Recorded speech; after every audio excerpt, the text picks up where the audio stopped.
Yoga Yogeeshwaraya Bhuta Bhuta Bhuteshwaraya Kala Kala Kaleshwaraya Shiva Shiva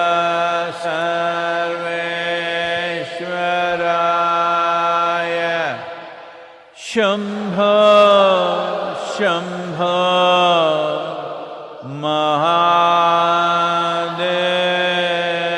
Mahadevaya.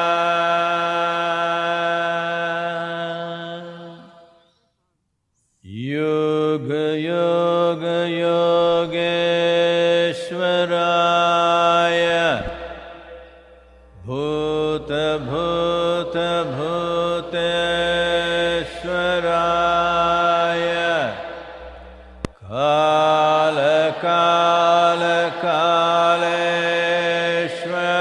Kaleshwaraya Shiva Shiva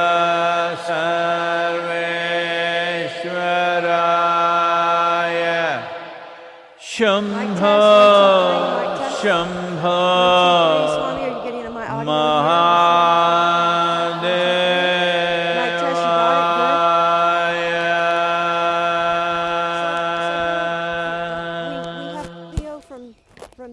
Yoga Yoga Yogeeshwaraya Now, you want to change the mic? Bhuta Bhuta Bhuteshwaraya Kala Kala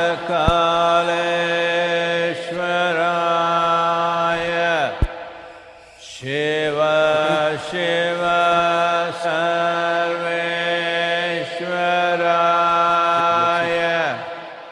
Shambho, Shambho, Check.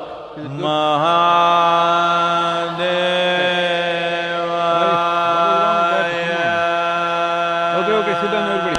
Sure. Yoga, Yoga, Yogeeshwaraya Bhuta, Bhuta, Bhuteshwaraya Yeah, but what about the people? Kala Kala Kaleshwaraya Shiva Shiva Sarveshwaraya Shambho Shambho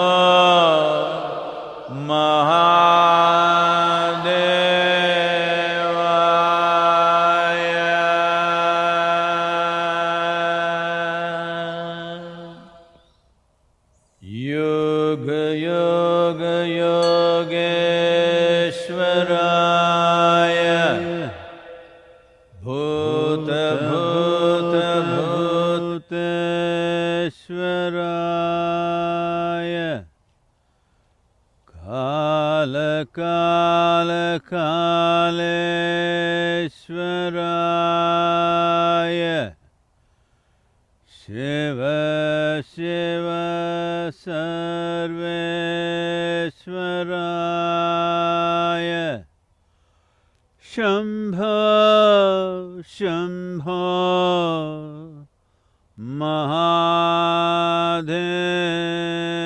Mahadevaya.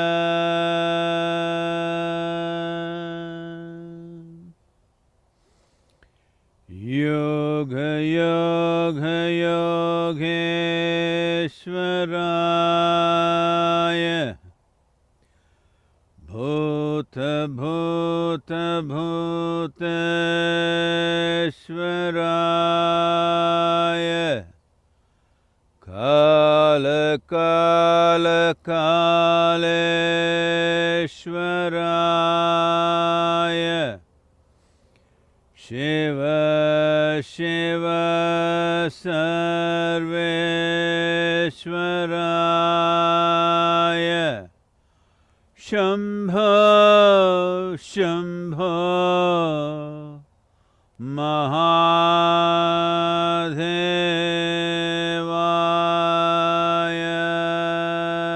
Mahadevaya Yoga Yoga Yogeeshwaraya Bhuta Bhuta Bhuteshwaraya Kala Kala Kaleshwaraya Shiva Shiva Sarveshwaraya Shambho Shambho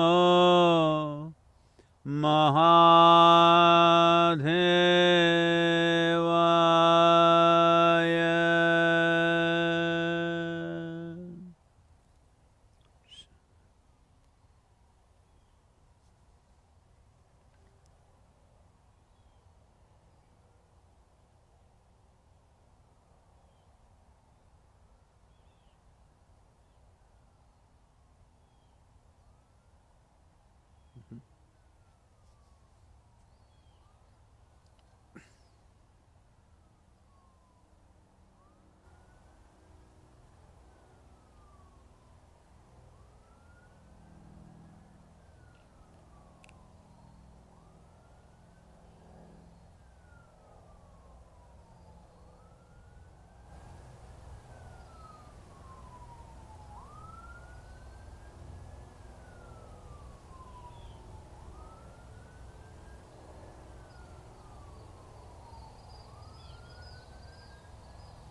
Namaskaram, Namaskaram to all of you wherever you are.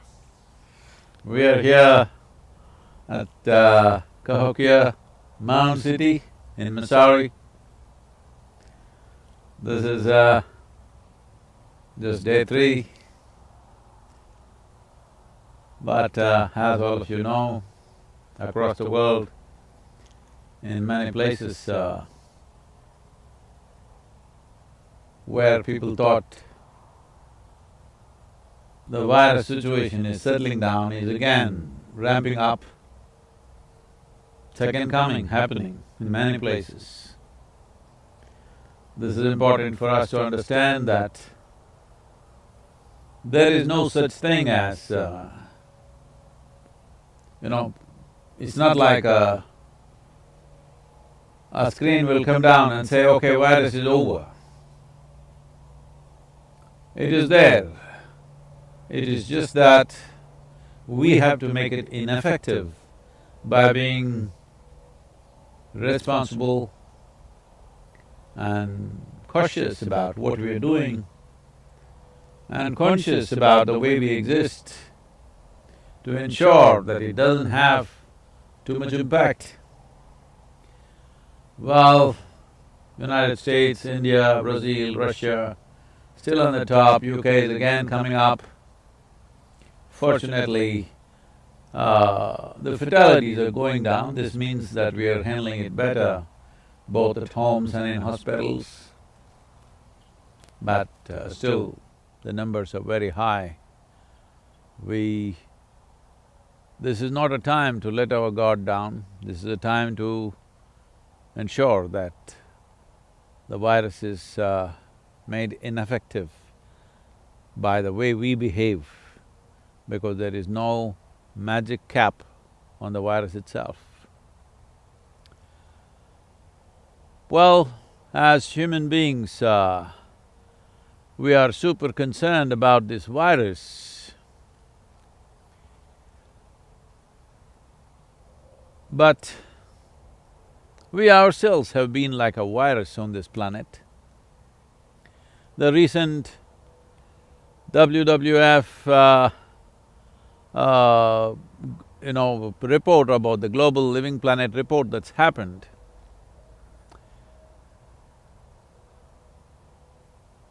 doesn't speak well at all about us. From 1970 to 2016, the average decline of 68% of mammals, birds, amphibians, reptiles and fishes happened. 68%.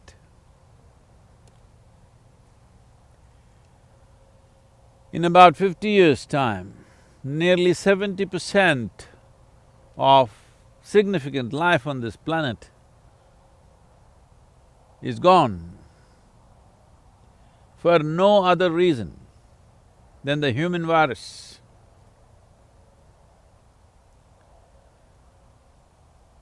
Most alarming drop has happened in Latin America and the Caribbean islands. 94% of vertebrate wildlife populations are wiped out. 94%, yes, you're hearing the number right. 1 million wildlife species are threatened with extinction. What is our plan for this planet? We are very concerned about virus killing us, about virus affecting us. I know this may sound brutal at a time like this, but we need to understand that our behavior on this planet has been more virulent than the virus. Of course, immediately everyone will jump to this question, what can I do, what can I do?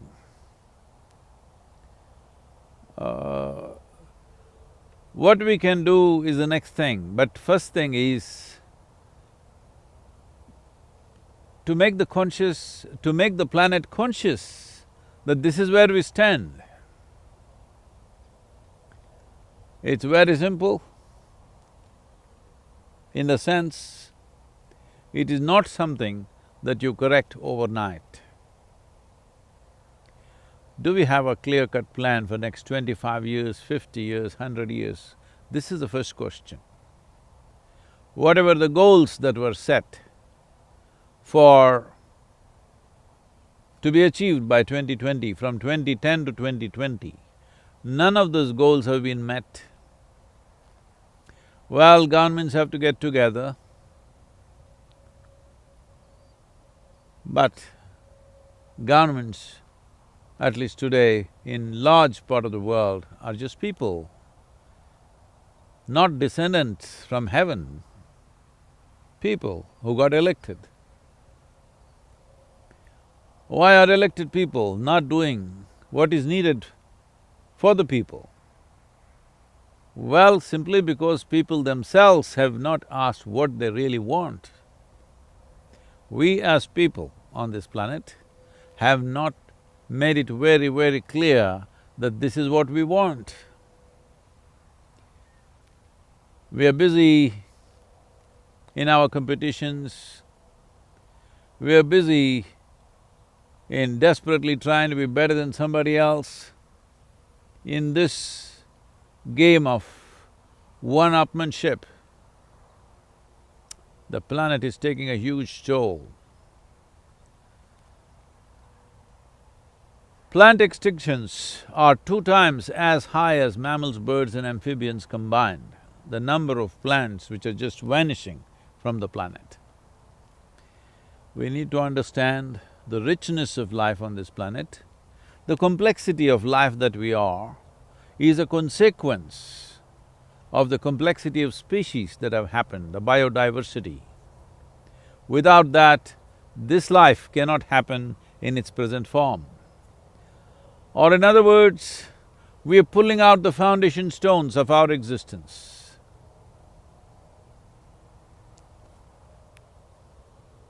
Yes, virus is a concern, but we behaving like virus, we conducting ourselves like brainless virus with excessive compulsive activity is a bigger concern than some virus killing us.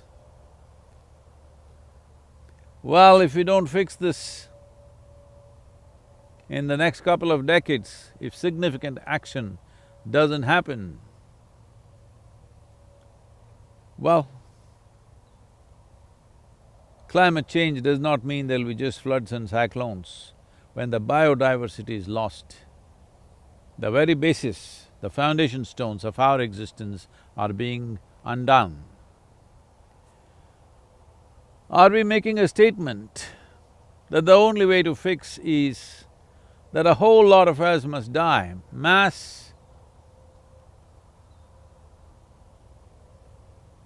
extinction of human beings need to happen, or mass murder? This is mass murder, I'm telling you. This is not about accusing anybody, all of us are a part of it. So when all of us are a part of it, the problem is let all of us act, and that's not going to happen. You must act. Every one of us must act in our life. What is it? Simple acts of saving water, doing this, not throwing plastic, yes, these are all wonderful things, but that's not going to do this. One most important thing, this may look like I'm a broken record, that I'm going on repeating the same thing again and again and again. I'm saying this once again. One of the simplest ways right now, in the given conditions, at present level of human populations, one of the simplest thing that we can do is put back 35 to 40% of the land under tree cover. Without this, we are not going to create an atmosphere for biodiversity to exist and flourish. Well, this may not bring back the vertebrates, at least it will keep the microorganisms going, which is most vital for our existence.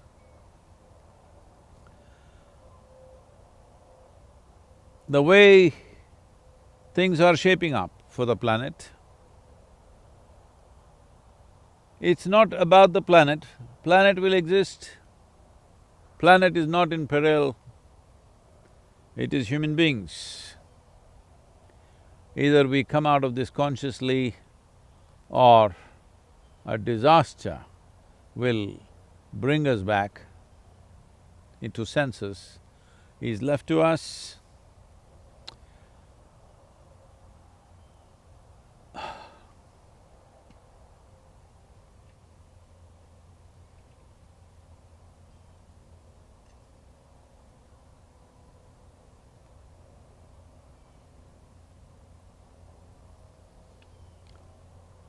The immensity of suffering we have caused to every creature on this planet is too much. Right now, just by correcting a little bit of lifestyle is not going to fix that. One significant aspect is definitely that we need tree cover for sure.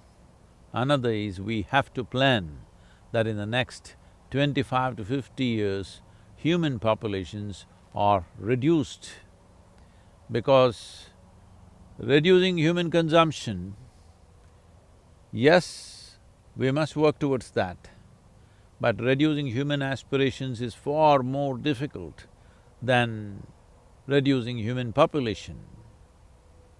What should we do? Well, you don't have to plan a genocide, that's not the way to do life. We simply have to postpone birth. Of course, there are people who say, where will be the workforce? If you postpone birth, the power of population, I think you lost your mind. You don't seem to see the picture that is staring in front of you.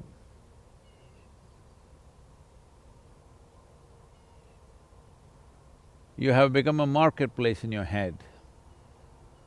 Because of that, you're thinking, where are the consumers to sell my products? Where are the workers to make my products? This is not the way to look at life.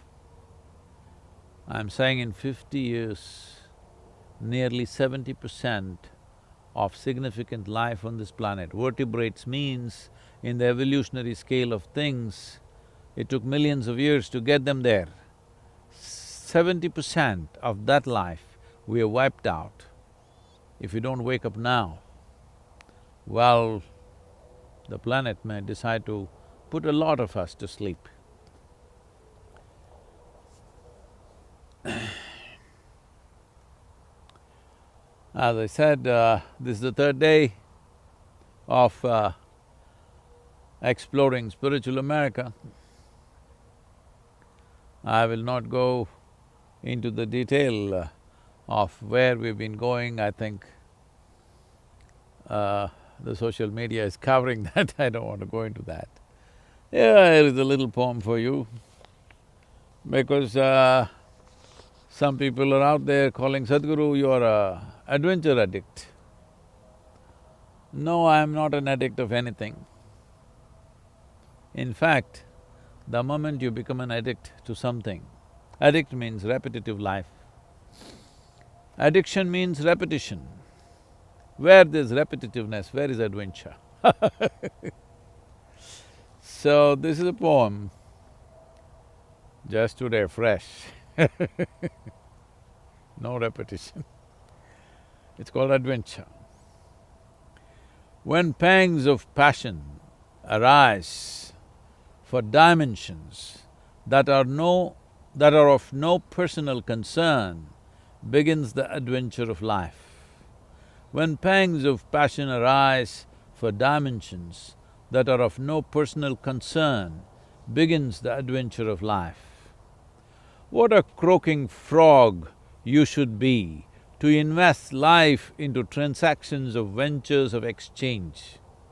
What a croaking toad you should be to invest life into transactions of ventures of exchange. Adventure, not a conquest, but a surrender of oneself to something that has no return on investment. Adventure, not a conquest, but a surrender of oneself to something that has no return on investment.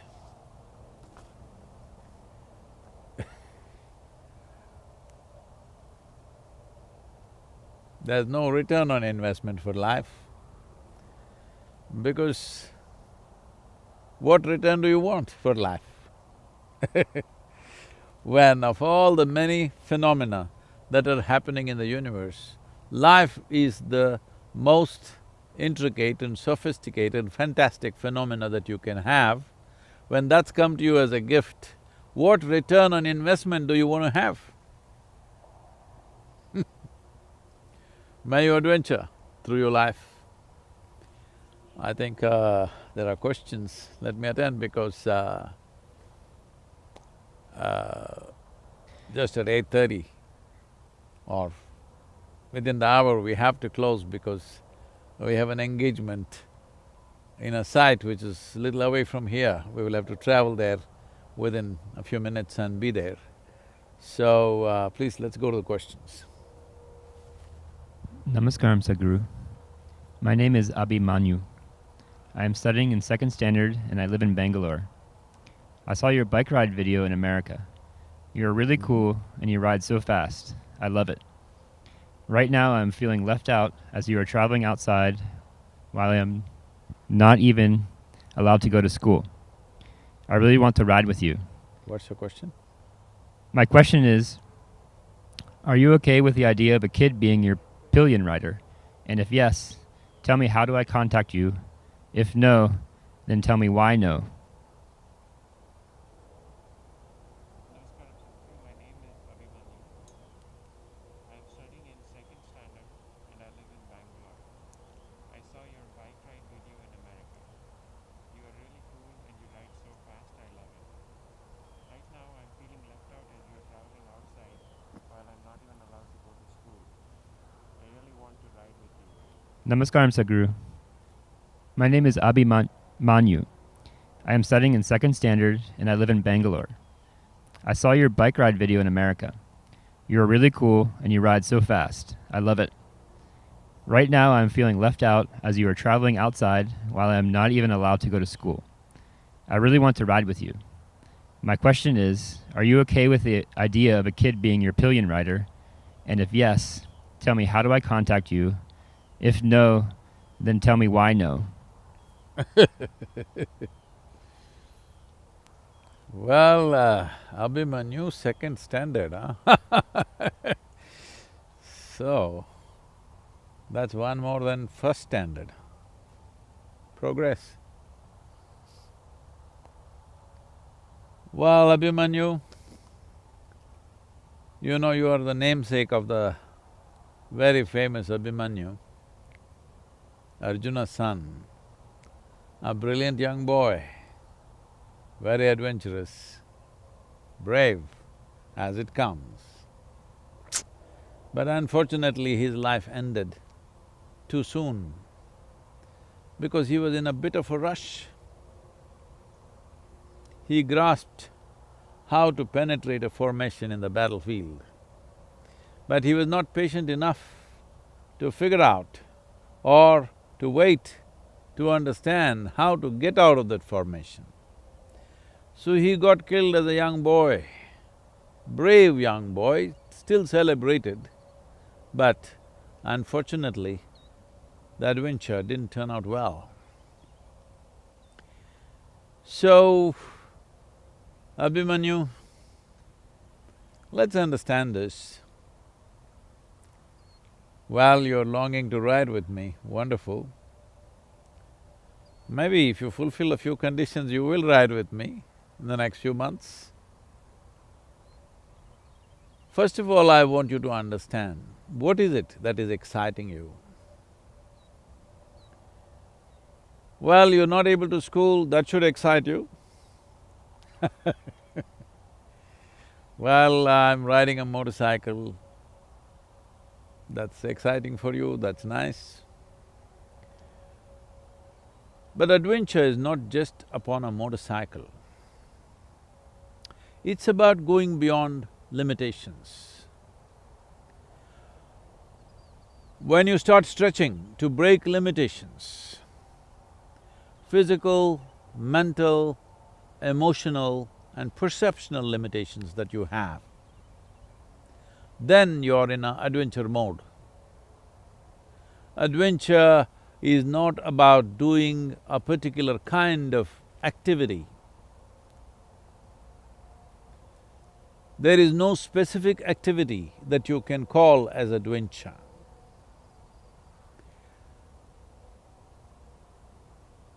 It is the way you conduct the activity. Well, probably your idea of adventure, I think the word that you use is exciting. A particular activity may seem exciting, but the same activity can become boring over a period of time. Lot of people, ask your parents or adults around you, they were very excited when they got their new job or their first job. But after some time, they're suffering their job. Like this, people are very excited because they went to a new place. After that, a little bit of repetitiveness, then it gets boring. So do not ever look for exciting activity. There is a way to make any activity exciting. That's what you should look at. If you know how to make every activity that you perform exciting, small or big, doesn't matter littlest things in your life, you can make it very exciting. All that it takes is, in every simple activity, you're seeing how to break some limitation, how to go beyond certain limits that your body sets, your mind sets, your emotions set, and your very perception sets upon you. When I say perception, because you're a second standard boy, I'm telling you all this. The others, the adults who are listening, they're little getting bored, but most will grow old and die without realizing these simple things. When I was a child, you're like, you must be 7, 8 years of age. When I was at that age, what intrigued me was, if I see a tree, why am I not able to see what's behind it? If I see my finger, I'm not able to see the other side of it, why? So, well, I did not know all these theories of light and it reflects and that's how you see, but I wanted to bend my eyes and see somehow. Well, I didn't get my eyes around, my eyeballs wouldn't go out and do that. But then I saw, in the process of seeing something, the vision itself, I don't know, you must check with an ophthalmologist to what extent what I'm saying is true, but in my experience, I find more than 50% of what you see is in your mind. It's your mind which sees, not your eyes. Your eyes take an image inside, but the process happens there.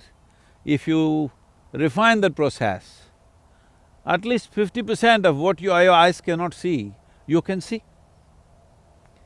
So I paid attention, this became a very big adventure for me, that simply sitting and staring at something became a big adventure.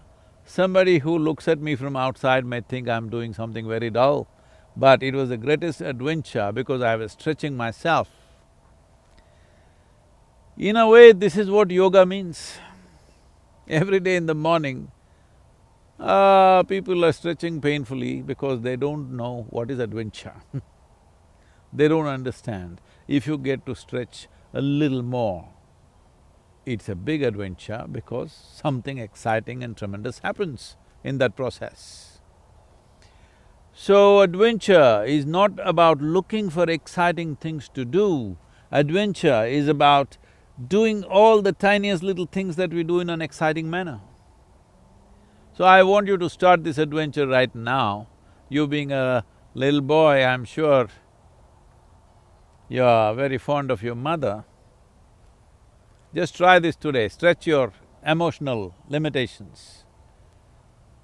Whoever is around you, doesn't matter, your neighbors, your friends, people on the street, man, woman, child, anybody. Try to look at all of them with the same fondness that you look upon your mother. I am saying, look at everybody who's walking on the street like they are your mothers. Very simple. Because our experience of life is unfortunately stymied or crippled or constipated by all kinds of concepts that we have. Once you're constantly in a mode to see how to go beyond where you are, you will cross rivers beyond bridges, you will cross oceans beyond ships. Above all, you will have friendships beyond relationships. Unfortunately, most human beings are able to form a friendship only with those things that they can relate to. You're not looking at why you're not able to relate to something. What is it that makes you relate to one thing and not relate to another thing? If you constantly see how to stretch your physical, mental, emotional and perceptional limitations, your life is one big adventure. Adventure need not necessarily mean you have to go out and conquer the world. Adventure is not a conquest. In fact, adventure means you have surrendered what you like and dislike. You surrendered what is mine and not mine. Adventure means surrender of oneself to things which are beyond us.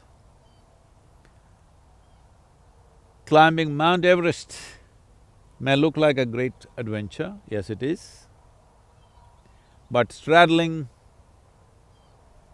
the peak of your consciousness is a much bigger adventure. So adventure does not need terrain. Right now, you're complaining, I cannot come to United States and ride with me.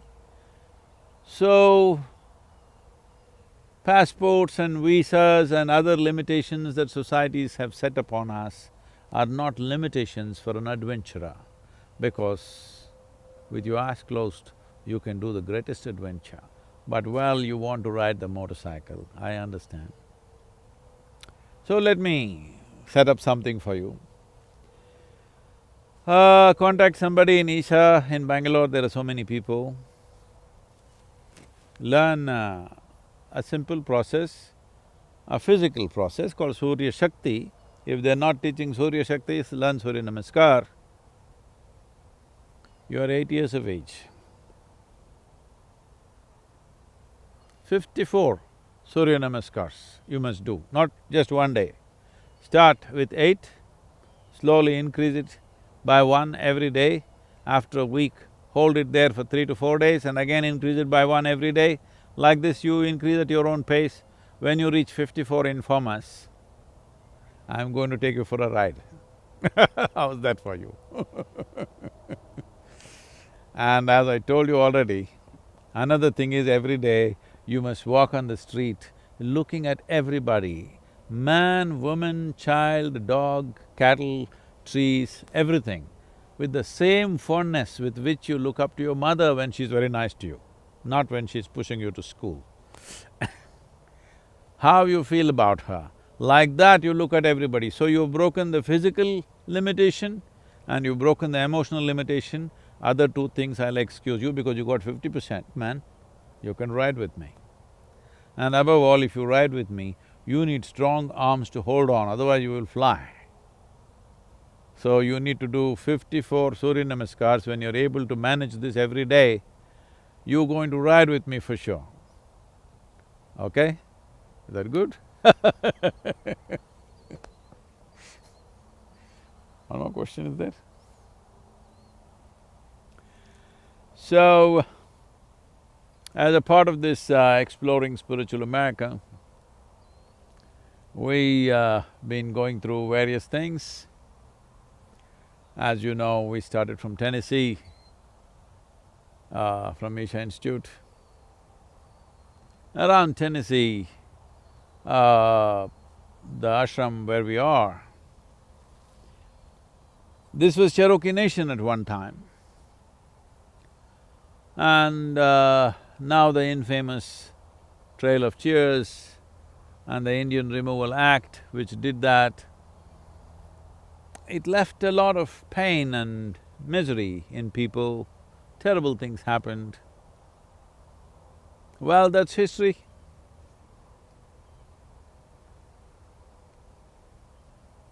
But the Native American people moved on, and wherever they went, they settled down and tried to revive their ways. Not to be, but still very doggedly they have kept their culture to whatever extent they can in these changing times.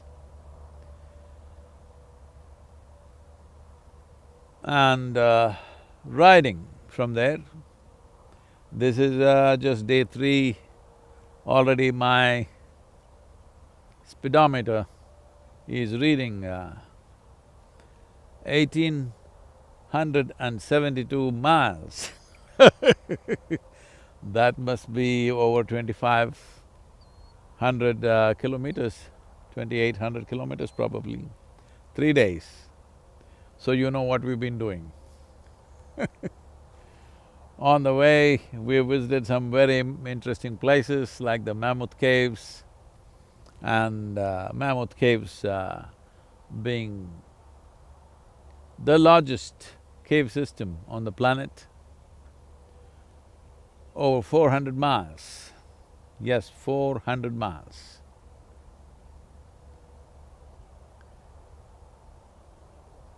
People are asking me variety of questions from family, from friends and various other volunteers. Sadhguru, what is it that drives you like this?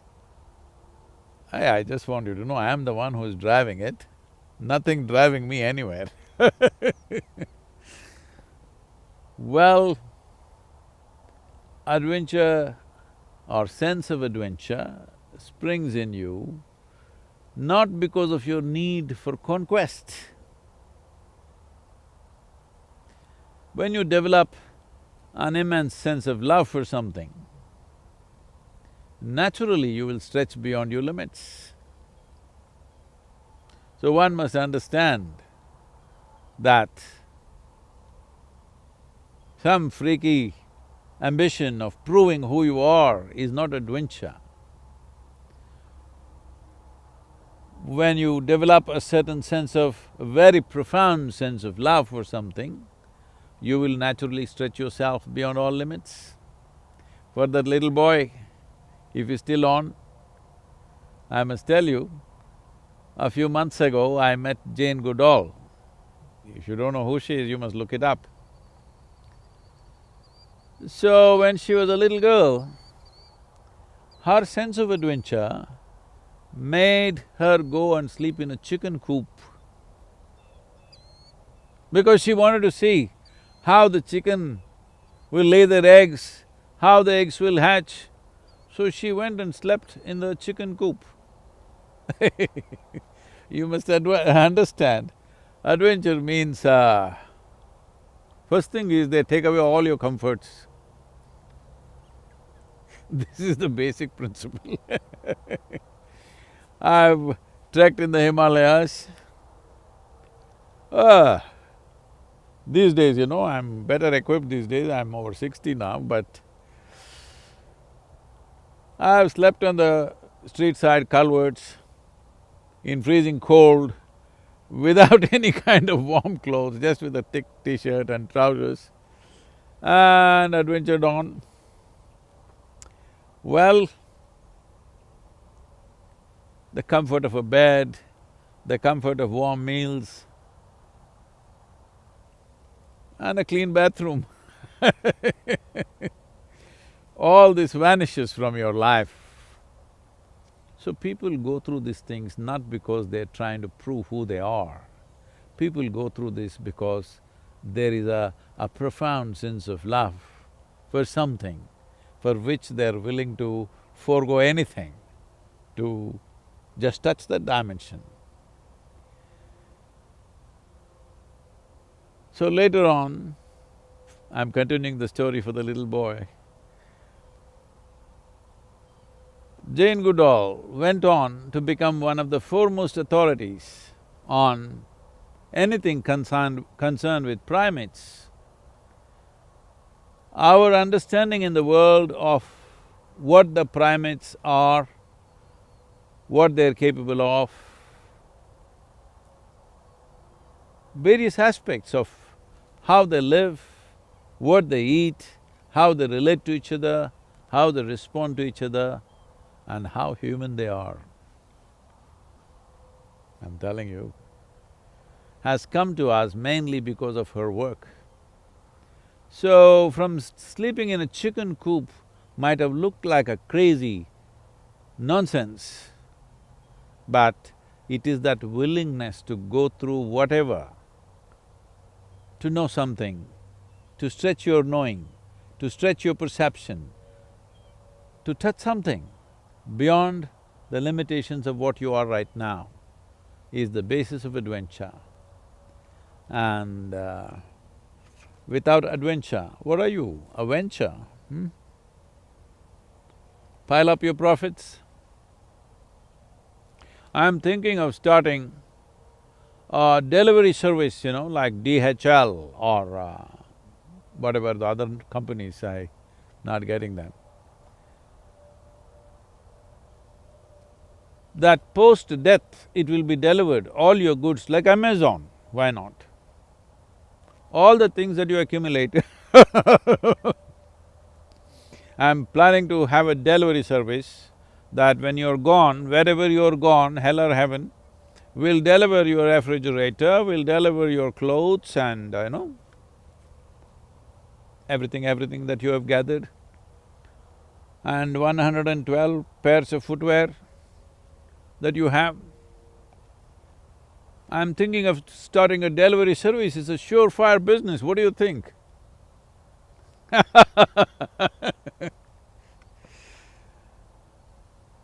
Time to adventure.